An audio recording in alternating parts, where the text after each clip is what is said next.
नमस्कार दोस्तों, आज के समय में जिसको भी भारत से हायर एजुकेशन करनी होती है वो बाहर जाता है। अमेरिका, चीन, इंग्लैंड, जापान। लेकिन एक समय ऐसा भी था जब दुनिया भर के छात्र भारत आते थे पढ़ाई करने के लिए और भारत में थी एक टॉप यूनिवर्सिटी जिसका नाम था नालंदा विश्वविद्यालय। 10 किलोमीटर लंबे और 5 किलोमीटर चौड़े परिसर में फैली हुई यह यूनिवर्सिटी में 300 से अधिक कमरे, 7 बड़े बड़े कक्ष, 9 मंजिला एक लाइब्रेरी जिस लाइब्रेरी में 90 लाख से अधिक पुस्तकें, 10,000 से अधिक स्टूडेंट्स यहाँ पर पढ़ाई करते थे, 2,000 से अधिक यहाँ पर आचार्य रहते थे। 5th सेंचुरी में बनी यह यूनिवर्सिटी 800 सालों तक पूरे विश्व में अपना परचम लहराती रही।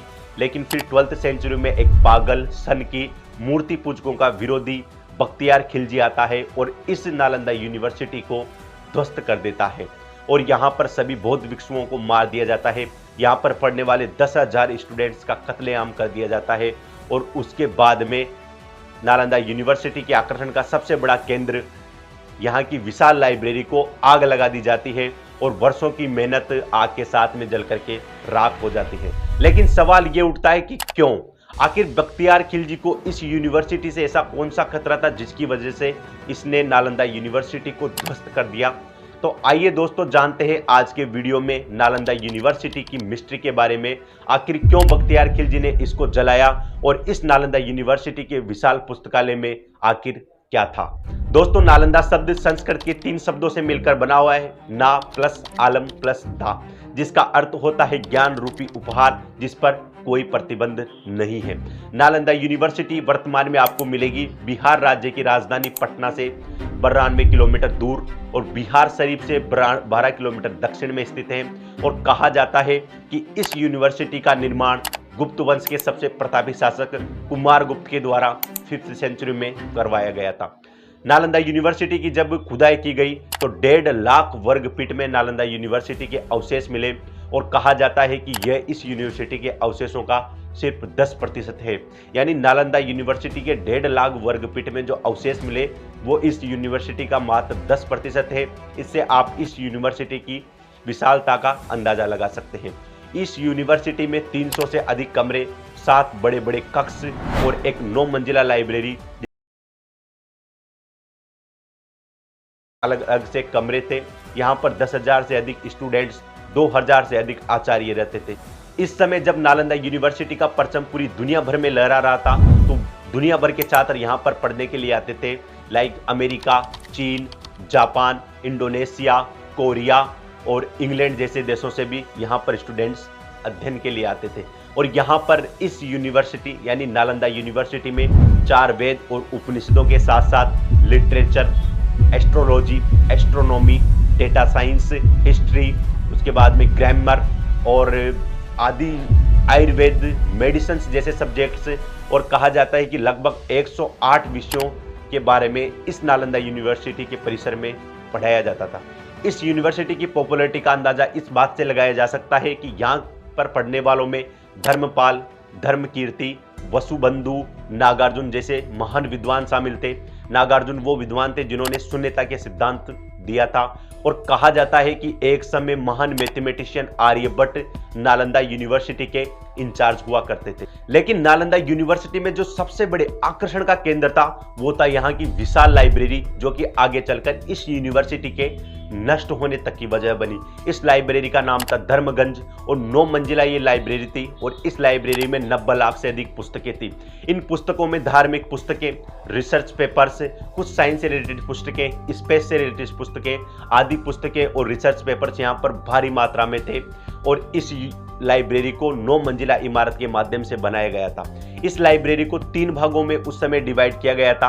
पहला रत्न रंजक, रत्नोदधि और रत्न सागर। और जब महान चीनी यात्री हेनसांग भारत की यात्रा पर आया था तो उसने भी अपने यात्रा वृत्तांत में अपनी डायरी में नालंदा यूनिवर्सिटी का उल्लेख किया था कि यहाँ पर 10,000 से अधिक स्टूडेंट्स पढ़ते हैं, 2,000 से अधिक आचार्य हैं और ये दुनिया का पहला सबसे बड़ा आवासीय विश्वविद्यालय है। यहाँ पर स्टूडेंट्स के रहने के लिए बड़े बड़े कमरे थे अलग से और उन कमरों में रोशनी की व्यवस्था थी और उन कमरों में बच्चों को रात में पढ़ने के लिए दिए जलाने के स्थान तक बनाए गए थे। और हेनसांग ने अपनी डायरी में नालंदा यूनिवर्सिटी की विशालता के बारे में भी उल्लेख किया था। नालंदा यूनिवर्सिटी में इस समय 10,000 से अधिक स्टूडेंट्स पढ़ाई करते थे और ये सभी स्टूडेंट्स प्रतिभाशाली स्टूडेंट्स थे, क्योंकि नालंदा यूनिवर्सिटी में प्रवेश के लिए एक प्रॉपर एंट्रेंस एग्जाम लिया जाता था। और ये एंट्रेंस एग्जाम आज की तरह नहीं है कि कोई लिखित परीक्षा है। इस एंट्रेंस एग्जाम में स्टूडेंट्स जो भी आते थे उनसे साक्षात्कार के माध्यम से प्रश्न किए जाते थे और जो भी इसमें पास होता था उसी को यूनिवर्सिटी में एडमिशन मिलता था। और इस परीक्षा की कठिनता के स्तर को आप इस बात से देख सकते हैं कि यह परीक्षा 3 स्तरों पर आयोजित होती थी और यदि इस परीक्षा के लिए 100 विद्यार्थियों ने अप्लाई किया, 100 विद्यार्थियों ने ये साक्षात्कार में भाग लिया, तो सिर्फ 15 से 20 विद्यार्थी ही इस यूनिवर्सिटी में पढ़ने के लिए एलिजिबल होते थे। और इस यूनिवर्सिटी की सबसे मजेदार बात कि 10,000 स्टूडेंट जो कि यहाँ पर पढ़ते थे उनका रहना खाना और बिल्कुल मुफ्त था। और ये एक फ्री आवासीय यूनिवर्सिटी थी जहां पर कोई भी विद्यार्थी किसी भी देश से आकर के इस परीक्षा को पास करके यहां पर पढ़ सकता था और उससे किसी भी प्रकार की फीस नहीं ली जाती थी। तो अब सवाल उठता है कि ये यूनिवर्सिटी आखिर चलती कैसे थी। तो दोस्तों, जो उस समय के जो मगध राज्य था, उस मगध राज्य के द्वारा इस यूनिवर्सिटी को, नालंदा यूनिवर्सिटी को 200 गांव दान के रूप में दिए गए थे और उन गांवों से जो भी आय और उपहार प्राप्त होते थे उसी से इस नालंदा यूनिवर्सिटी की इकोनॉमी चलती थी। दोस्तों, नालंदा यूनिवर्सिटी जिस तरीके से इसकी पॉपुलैरिटी थी, दुनिया भर में इसका परचम लहरा रहा था और दुनिया भर की जो सल्तनतें इसके ज्ञान से डरी हुई थी। लेकिन आप लोगों ने तो यही सुना होगा कि 1193 में बख्तियार खिलजी ने इस पर अटैक किया और इसको ध्वस्त कर दिया और इसको पुस्तकालय में आग लगा दी। लेकिन दोस्तों, ये आक्रमण तो नालंदा यूनिवर्सिटी पर तीसरी बार हुआ था। इससे पहले भी 2 बार आक्रमण हो चुके थे। इस यूनिवर्सिटी पर पहला आक्रमण किया हूणों के एक राजा मिहिर कुल के द्वारा 455 से 467 ईस्वी में स्कंदगुप्त के समय, और इस यूनिवर्सिटी को टारगेट करते हुए इस यूनिवर्सिटी को ध्वस्त कर दिया गया। लेकिन स्कंदगुप्त के द्वारा इस यूनिवर्सिटी को फिर से रिबिल्ट किया गया और पहले से भी विशाल बिल्डिंग का निर्माण यहां पर किया गया। नालंदा यूनिवर्सिटी पर दूसरी बार आक्रमण किया बंगाल के गौड़ राजवंश के द्वारा और उसने भी इसी यूनिवर्सिटी को टारगेट किया और इसको टारगेट करके ध्वस्त कर दिया। लेकिन तत्कालीन समय के राजा हर्षवर्धन के द्वारा इस यूनिवर्सिटी को फिर से रिस्टोर करके रिबिल्ट किया गया और पहले से भी अच्छे तरीके से इसको बनाया गया। लेकिन फाइनली नालंदा पर तीसरा और सबसे भयानक आक्रमण हुआ 1193 ईस्वी में बख्तियार खिलजी के द्वारा। बख्तियार खिलजी के द्वारा किया गया ये आक्रमण इतना भयानक था कि इसने पूरी यूनिवर्सिटी को बिल्कुल ध्वस्त करके रख दिया और यहाँ का जो पुस्तकालय है उसमें आग लगा दी गई। यहाँ पर रहने वाले बौद्ध भिक्षुओं को मार दिया गया। 10,000 से अधिक छात्रों का कत्लेआम किया गया। यहाँ पर पढ़ाने वाले आचार्यों को तक नहीं छोड़ा गया और उसके बाद में इन्होंने यहाँ के ज्ञान का भंडार, दुनिया भर में सबसे फेमस लाइब्रेरी धर्मगंज नामक लाइब्रेरी में आग लगा दी। और इस सन की पागल और मूर्ति पूजकों के विरोधी की वजह से वर्षों की शास्त्री मुनियों और आचार्यों की मेहनत मिट्टी में मिल गई और पूरी यूनिवर्सिटी की लाइब्रेरी जल करके खाक हो गई। लेकिन सवाल तो फिर वही है कि आखिर क्यों बख्तियार खिलजी ने नालंदा यूनिवर्सिटी को आग लगाई। आखिर किसी सल्तनत को एक यूनिवर्सिटी के पुस्तकालय से ऐसा कौन सा खतरा था जिसकी वजह से उसको लगा कि इसको ध्वस्त करना बहुत जरूरी है और इतने भयानक तरीके से आक्रमण करके उसको खत्म कर दिया गया। तो दोस्तों, इसके पीछे भी एक बहुत इंटरेस्टिंग कहानी है। ऐसा कहा जाता है कि बख्तियार खिलजी एक बार बहुत बीमार पड़ गया और उसने बहुत सारे उपाय और हकीमों को दिखाने के बावजूद भी उसकी सेहत में सुधार नहीं हुआ। तो किसी ने उसको सलाह दी कि नालंदा यूनिवर्सिटी के एक प्रोफेसर हैं राहुल जी भद्र, आप उनसे इलाज क्यों नहीं करवा लेते। तो सबसे पहले तो बख्तियार खिलजी ने इस चीज़ को इग्नोर कर दिया क्योंकि बख्तियार खिलजी एक कट्टर मुस्लिम था और उसका मानना था कि मैं किसी भी गैर मुस्लिम, हिंदू या फिर काफिर के हाथों से अपना इलाज नहीं करवा सकता। लेकिन दिनों दिन बख्तियार खिलजी की तबीयत बहुत ज़्यादा बिगड़ने लगी और तबीयत बिगड़ने की वजह से उसको एक बार ऐसा लगा कि क्यों ना राहुल जी भद्र को एक बार बुलाया जाए, देखा तो जाए कि वो किस तरीके से इसका इलाज करते हैं। तो उन्होंने राहुल जी भद्र को अपने यहाँ पर इनवाइट किया और राहुल जी भद्र वहाँ पर पहुँचे। उन्होंने बख्तियार खिलजी की जांच की और जांच करने के पश्चात, लेकिन उसी समय बख्तियार खिलजी ने राहुल जी भद्र के सामने ये शर्त रखी कि वो किसी भी हिंदू के हाथ से बनी हुई जड़ी बूटी नहीं खाएगा, उसके द्वारा दिए गए किसी भी मंत्रों का उच्चारण नहीं करेगा। और इस समय बख्तियार खिलजी ने राहुल जी भद्र को चुनौती और हिंदू धर्म को नीचा दिखाने का प्रयास किया।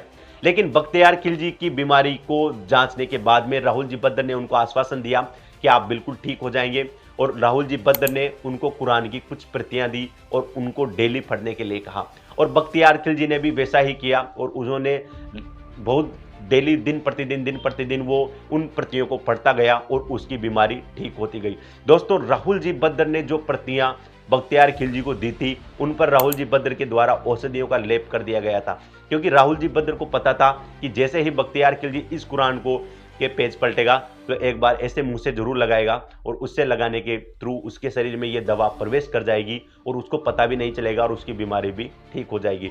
तो राहुल जी बद्र ने तो ये इंसानियत के नाते ये सब किया था।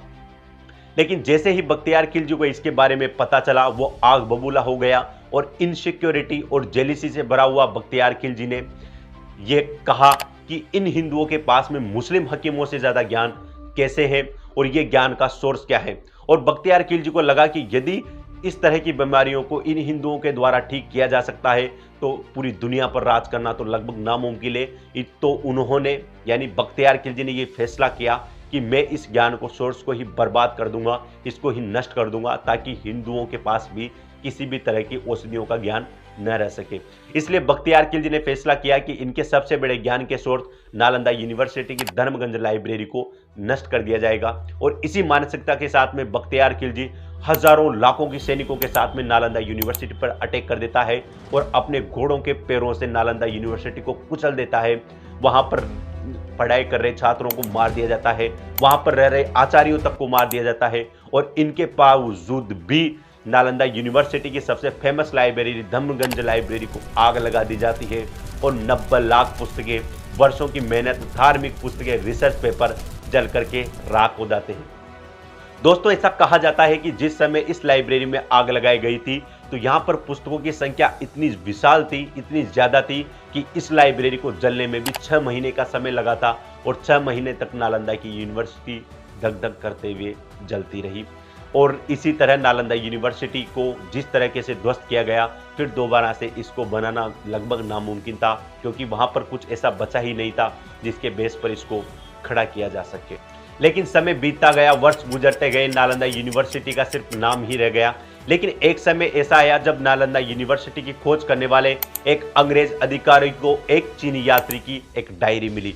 वो चीनी यात्री कोई और नहीं, हेनसांग था और इस डायरी में उसने नालंदा यूनिवर्सिटी के बारे में लिखा हुआ था, उसकी लोकेशंस कैसी है, उसका स्ट्रक्चर कैसा है। तो उस अंग्रेज अधिकारी ने उस डायरी में दिए लोकेशन के जगह पर वो पहुंचा, जो कि पटना से 92 किलोमीटर और बिहार शरीफ से 12 किलोमीटर दक्षिण में है। वहां पर जाकर के उसने देखा तो वहां पर कोई भी यूनिवर्सिटी नहीं थी। लेकिन तभी उसकी नज़र नीचे पड़े देखता है कि जमीन जो है उसमें बहुत सारे खंडर दबे हुए हैं और उन खंडरों को देखते हुए उसने अनुमान लगा लिया कि यह प्राचीन नालंदा यूनिवर्सिटी है। और इसी यूनिवर्सिटी को उस अंग्रेज अधिकारी के द्वारा खुदाई करवाई गई और जब इसका खुदाई करवाई गई तो बहुत सालों तक इसकी खुदाई चलती रही और बाद में नालंदा यूनिवर्सिटी का एक स्वरूप हमारे सामने आया। नालंदा यूनिवर्सिटी के अवशेष 1.5 लाख वर्ग फीट में इसकी खुदाई की गई थी और वहीं पर इसके अवशेष मिले। लेकिन कहा जाता है कि ये अवशेष तो यूनिवर्सिटी का सिर्फ 10% भाग था, बाकी सारी यूनिवर्सिटी अभी भी बाकी थी। दोस्तों, नालंदा में जो कुछ भी हुआ, नालंदा यूनिवर्सिटी जो कि शिक्षा का सबसे बड़ा केंद्र था, उसको ध्वस्त कर दिया गया। धर्मगंज लाइब्रेरी में आग लगा दी गई। उसको हम वापस से तो इतिहास को बदल नहीं सकते, उसको फिर से रिबिल्ड तो नहीं कर सकते, लेकिन हमारी इंडियन गवर्नमेंट के द्वारा इसको फिर से एक एजुकेशन यानी शिक्षा के केंद्र के रूप में विकसित करने का निर्णय लिया है।